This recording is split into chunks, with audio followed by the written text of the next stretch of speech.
বিসমিল্লাহির রহমানির রাহিম। বিশাল পৃথিবী, বিশাল আকাশ, সাগর, মহাসাগর। এত যে বিশাল, তার চেয়েও বিশাল হতে পারে মানুষ এবং মানুষের হৃদয়। কাজই মানুষকে বিশাল এবং মহৎ করে। এই সত্য অবধারিত, এই সত্য মহাসত্য। এমনটি প্রমাণিত হয়ে আসছে পৃথিবীর প্রথম থেকে। সৎ এবং মহৎ মানুষেরাই পৃথিবীকে আবাদ করে আসছেন।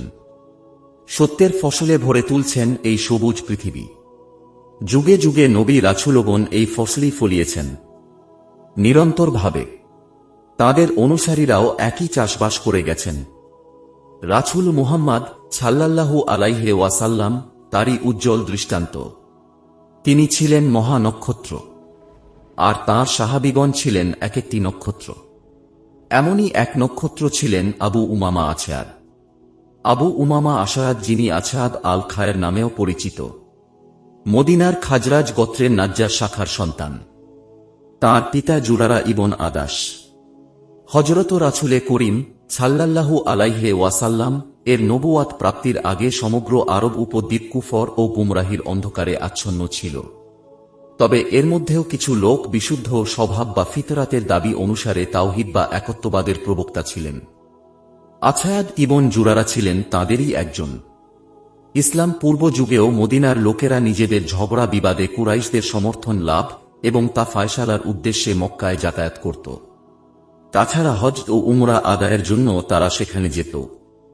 অতঃপর মক্কায় ইসলামের অভ্যুদয় ঘটল। এর মধ্যে হযরত রাসূলে করিম সাল্লাল্লাহু আলাইহি ওয়াসাল্লাম নবুয়াতি জীবনের বেশ কোটি বছর অতিবাহিত করেছেন। মক্কার লোকদের ইসলামের দাওয়াত দানের সাথে সাথে বিভিন্ন মেলা ও হাটে বাজারে উপস্থিত হয়ে ব্যাপকভাবে তিনি মানুষকে সত্যের দাওয়াত দিচ্ছেন। বিভিন্ন উদ্দেশ্যে মক্কায় আগত বহিরাগত লোকদের নিকট গোপনে কুরআনের বাণী পৌঁছে দেওয়ার দায়িত্ব পালন করে চলেছেন। এমনি এক সময়ে আশআদ ইবন জুরারা ও জাকওয়ান ইবন আব্দিল কায়েস নিজেদের একটি ঝগড়া নিষ্পত্তির উদ্দেশ্যে মক্কার কুরাইশ নেতা উতবা ইবন রাবিয়ার নিকট যান। এই উতবার নিকট তাঁরা রাসূলুল্লাহ সাল্লাল্লাহু আলাইহি ওয়াসাল্লাম সম্পর্কে কিছু কথা শুনতে পান। গোপনে তাঁরা দুজন রাসূলুল্লাহ সাল্লাল্লাহু আলাইহি ওয়াসাল্লাম সাথে দেখা করেন। হযরত রাসূলে করিম সাল্লাল্লাহু আলাইহি ওয়াসাল্লাম তাঁদের সামনে ইসলামের দাওয়াত পেশ করেন এবং পবিত্র কুরআন থেকে কিছু তিলাওয়াত করে শুনান। এই সাক্ষাতেই তাঁরা দুজন ইসলাম গ্রহণ করেন। তাঁরা রাসূলুল্লাহ সাল্লাল্লাহু আলাইহি ওয়াসাল্লাম এর নিকট থেকে উতবার কাছে আর না গিয়ে সোজা মদিনায় ফিরে যান। অন্য এক সূত্রে বলা হয়, আশআদ ইবন জুরারা সেই লোকগুলোর একজন যারা নবুয়াতের 10ম বছরে অনুষ্ঠিত আকাবার প্রথম বাইয়াতে শরীক হয়ে ইসলাম গ্রহণ করেন। তারপর তিনি নবুয়াতের 11 ও 12 বছরে অনুষ্ঠিত দ্বিতীয় ও তৃতীয় বাইয়াতেও উপস্থিত ছিলেন। তাই তিনি ছিলেন একজন পূর্ণ আকাবী ব্যক্তি। ইয়াসরিববাসীরা তাকে কামিল উপাধি দান করে। বীরত্ব, সাহসিকতা, কাব্য প্রতিভা, বংশ মর্যাদা, সম্মান, প্রতিপত্তি, মোট কথা সর্বগুণে গুণান্বিত ব্যক্তিকে সে যুগের আরবরা কামিল উপাধি দান করেছিল। মদিনাবাসীদের মধ্যে রাসূলুল্লাহ সাল্লাল্লাহু আলাইহি ওয়াসাল্লাম দাওয়াত লাভ ও কুরআন শোনার সৌভাগ্য সর্বপ্রথম তাঁরই হয়। এটা এক বিরাট সৌভাগ্য তাঁর। এমন সৌভাগ্য কজনের ভাগ্যে জটে। অসীম সাহসিকতার সাথে তিনি দ্বীনি দাওয়াতের কাজ করতেন। আল্লাহর রাস্তায় কাজ করতে করতেই তিনি ইন্তিকাল করেন। সুয়াইদ সর্বপ্রথম মুসলমান হলেও মদিনায় ফিরে ইসলামী দাওয়াতের কাজ শুরু করার সুযোগ পাননি। সম্ভবত আশআদ ও জাকওয়ানি প্রথম দুটি ব্যক্তি যারা সর্বপ্রথম মদিনায় ইসলামের তাবলীগের কাজ শুরু করেন। মদিনায় পৌঁছে সর্বপ্রথম তিনি আবুল হায়সামের সাথে দেখা করেন এবং তার কাছে নিজের নতুন বিশ্বাসের কথা ব্যক্ত করেন। আবুল হায়সাম সাথে সাথে বলে ওঠেন, তোমার সাথে আমিও তাঁর রিসালাতের প্রতি ঈমান আনলাম। অনেকে এই আবুল হায়সামকে মদিনার প্রথম মুসলমান বলে মনে করেছেন। নবুয়াতের 10ম বছরে প্রতি বছরের মতো ইয়াসরিববাসীরা হজ উপলক্ষে মক্কায় আসে। তাদের মধ্য থেকে 6 ব্যক্তি হজ শেষে গোপনে মিনার আকাবা নামক স্থানে রাসূলুল্লাহ সাল্লাল্লাহু আলাইহি ওয়াসাল্লাম এর সাথে সাক্ষাৎ করে তাঁর হাতে বাইয়াত করেন। এ 6 জনের মধ্যে আশআদও ছিলেন। পরের বছর হজের মৌসুমে ইয়াসরিববাসীরা আবার মক্কায় আসে। তাদের মধ্য থেকে 12 জন লোক গোপনে আকাবায় রাসূলুল্লাহ সাল্লাল্লাহু আলাইহি ওয়াসাল্লাম এর সাথে মিলিত হয়ে বাইয়াত করেন। এই 12 জনের মধ্যে আসাদও ছিলেন।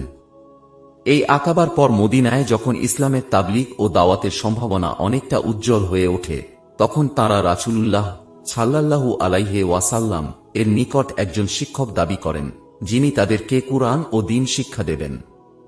তাদের দাবি অনুসারে রাসূল সাল্লাল্লাহু আলাইহি ওয়াসাল্লাম মুসায়ব ইবন উমাইর রাদিয়াল্লাহু আনহু কে ইয়াসরিবে দায়ী বা আহ্বায়ক হিসেবে পাঠালেন। মুসায়বের মদিনায় যাওয়ার পূর্ব পর্যন্ত সেখানে আসায়াদ ইবন জুরারা নামাজের ইমাম ছিলেন। তারপর মুসায়ব ইমাম হন। মুসায়ব শুধুমাত্র তাদের কুরআনের তালিম দিতেন। আসায়াদ হযরত মুসায়বকে মদিনায় নিজ গৃহে অতিথির মর্যাদায় আশ্রয় দেন। হযরত মুসায়বের মদিনায় যাওয়ার পর আসায়াদ ইবন জুরারা তাকে সঙ্গে করে ব্যাপকভাবে দাওয়াতি তৎপরতা শুরু করেন। তারা মদিনার বিভিন্ন এলাকায় গিয়ে ব্যক্তিগত বা সমষ্টিগতভাবে মানুষকে ইসলামের দাওয়াত দিতেন। একদিন আসায়াদ ইবন জুরারা মুসায়ব ইবন উমাইরকে সাথে করে বনি আব্দিল আশাহাল ও বনি জাফারের দিকে বের হলেন। তারা বনি জাফারের একটি বাগিচায় প্রবেশ করে মারাক নামক একটি কূপের ধারে প্রাচীরের ওপর বসলেন। তাদের চারপাশে লোকজন জড়ো হল। সাদ ইবন মুয়াজ ও উসাইদ ইবন হুদাইর ছিলেন বনি আব্দিল আশাহালের নেতা। তখনও তারা পত্তলিক ছিলেন। সাদ ছিলেন আসায়াদের খালাতো ভাই। আসায়াদ ও মুসায়বের আগমনের কথা জানতে পেরে সাদ উসাইদকে বললেন, উসাইদ, তুমি এ দুই ব্যক্তির কাছে যাও। তারা আমাদের বাড়ির ওপর এসে আমাদের দুর্বল লোকগুলিকে বোকা বানিয়ে যাচ্ছে। তুমি তাদেরকে নিষেধ করে এসো। যদি আমার খালাতো ভাই আসায়াদ না থাকত তাহলে তোমার প্রয়োজন হতো না, আমি তাদের তাড়িয়ে দিতাম। উসাইদ বললাম হাতে নিয়ে তাদের দিকে এগিয়ে গেল। আসায়াদ তাকে দেখে মুসায়বকে বললেন, এ ব্যক্তি তার গোত্রের একজন নেতা আপনার কাছে এসেছেন। হযরত মুসায়ব তার সাথে কথা বললেন। আল্লাহর ইচ্ছায় সেই বৈঠকেই উসাইদ মুসলমান হয়ে গেলেন। আসায়াদ ও মুসায়বের সম্মিলিত প্রচেষ্টায় মদিনায় ইসলামের এত ব্যাপক প্রসার হল যে মাত্র 1 বছর পর নবুয়াতের 12 বছরে হজের মৌসুমে 73 মতান্তরে 75 জন নারী পুরুষের একটি দল আবার মিনার আকাবায় গোপনে রাসূলুল্লাহ সাল্লাল্লাহু আলাইহি ওয়াসাল্লাম এর সাথে মিলিত হন। এই তৃতীয় তথা সর্বশেষ আকাবায় আসায়াদও তাঁর দ্বীনী শিক্ষক মুসায়বের সাথে উপস্থিত ছিলেন। প্রথম যিনি রাসূলুল্লাহ সাল্লাল্লাহু আলাইহি ওয়াসাল্লাম এর হাতে হাত রেখে বাইয়াত গ্রহণ করেন সেই ভাগ্যবান ব্যক্তিটি হলেন আসাদ। বাইয়াতের পর রাসূল সাল্লাল্লাহু আলাইহি ওয়াসাল্লাম বললেন, তোমরা তোমাদের মধ্য থেকে 12 জন নকিব নির্বাচন করো, যারা হবে ইসার হাওয়াইদের মতো আপন আপন গোত্রের কাফিল বা দায়িত্বশীল। আসায়াদ সায় দিয়ে বললেন, হ্যাঁ ইয়া রাসূলাল্লাহ। রাসূল সাল্লাল্লাহু আলাইহি ওয়াসাল্লাম বললেন, তুমি হবে তোমার গোত্রের নকিব। তারপর তিনি অন্য নকিবদের নাম ঘোষণা করেন। এভাবে তিনি হলেন রাসূল সাল্লাল্লাহু আলাইহি ওয়াসাল্লাম এর মনোনীত বনি নজ্জারের নকিব। প্রকৃত পক্ষে তিনি ছিলেন নিজ গোত্র বনি নাজ্জারের এক যোগ্য নকিব। তাই তিনি যখন মারা যান তখন বনি নাজ্জারের লোকেরা রাসূলুল্লাহ সাল্লাল্লাহু আলাইহি ওয়াসাল্লাম এর নিকট আবেদন করে, ইয়া রাসূলুল্লাহ, আসায়াদ মারা গেছেন, তিনি ছিলেন আমাদের নকিব। এখন আপনি অন্য একজন নতুন নকিব নির্বাচন করে দিন। জবাবে রাসূল সাল্লাল্লাহু আলাইহি ওয়াসাল্লাম বললেন, তোমরা আমার মাতুল গোত্র, আমি তোমাদের নকিব। এটা ছিল বনি নাজ্জারের জন্য বিরাট এক মর্যাদা। রাসূল সাল্লাল্লাহু আলাইহি ওয়াসাল্লাম তাকে শুধু নকিবই মনোনীত করেননি, বরং নকিব আল নুকাবা বা প্রধান দায়িত্বশীল বলেও ঘোষণা দেন। একমাত্র জাবির ইবন আব্দুল্লাহ ছাড়া আসাদ ছিলেন এই আকাবীদের মধ্যে সর্বকনিষ্ঠ। আকাবার তৃতীয় বাইয়াতের পর এক বিরাট দায়িত্বের বোঝা মাথায় নিয়ে তিনি মদিনায় ফিরে যান। বয়স অল্প হলে কি হবে, তাঁর ইমানি জজবা বা আবেগ ছিল অতি তীব্র। তিনি মদিনায় জামায়াতে নামাজ আদায়ের ব্যবস্থা করেন এবং 40 জন মুসল্লি নিয়ে সর্বপ্রথম মদিনায় জুমার নামাজও আদায় করা শুরু করেন। মদিনায় সর্বপ্রথম কে জুমার নামাজ কায়েম করেন সে ব্যাপারে মতভেদ আছে। হযরত রাসূল করিম সাল্লাল্লাহু আলাইহি ওয়াসাল্লাম মদিনায় পৌঁছার পর যদিও আবু আয়ুব আল আনসারী রাদিয়াল্লাহু আনহু বাড়িতে ওঠেন, তবে তার বাহন উটনীটি আসাদের মেহমান হয়। রাসূলুল্লাহ সাল্লাল্লাহু আলাইহি ওয়াসাল্লাম মদিনায় পৌঁছার প্রথম ক্ষণটিতে উটনীটি সর্বপ্রথম বসে পড়ে এবং পরে সে স্থানটি রাসূলুল্লাহ সাল্লাল্লাহু আলাইহি ওয়াসাল্লাম এর মসজিদ ও বাসস্থানের জন্য নির্বাচিত হয়। সেই ভূমির মালিক ছিল সাহল ও সুহাইল নামক ইয়াতিম বালক, আর তাদের তত্ত্বাবধায়ক ছিলেন আসাদ ইবন জুরারা। রাসূল সাল্লাল্লাহু আলাইহি ওয়াসাল্লাম বালক দুটির মুরব্বী আসাদের নিকট ভূমির মূল্য জানতে চান। বালক দুটি সাথে সাথে বলে ওঠে, আমরা আল্লাহর কাছেই এর মূল্য চাই। যেহেতু বিনামূল্যে রাসূল সাল্লাল্লাহু আলাইহি ওয়াসাল্লাম ভূমি গ্রহণে রাজি হলেন না, তাই হযরত আবু বকর রাদিয়াল্লাহু আনহু তার মূল্য পরিশোধ করেন। তবে কোন বর্ণনায় জানা যায় আসাদ ইবন জুরারা তাঁর বনি বায়দায় অবস্থিত একটি বাগিচা মসজিদের এই ভূমির বিনিময়ে ইয়াতিমোদয়কে দান করেন। রাসূলুল্লাহ সাল্লাল্লাহু আলাইহি ওয়াসাল্লাম মদিনায় আগমনের পর আবু আইয়ুবের বাড়িতে অবস্থানকালে আসাদ ইবন জুরারা এক রাত পরপর পালাক্রমে তাঁর জন্য খাবার পাঠাতেন।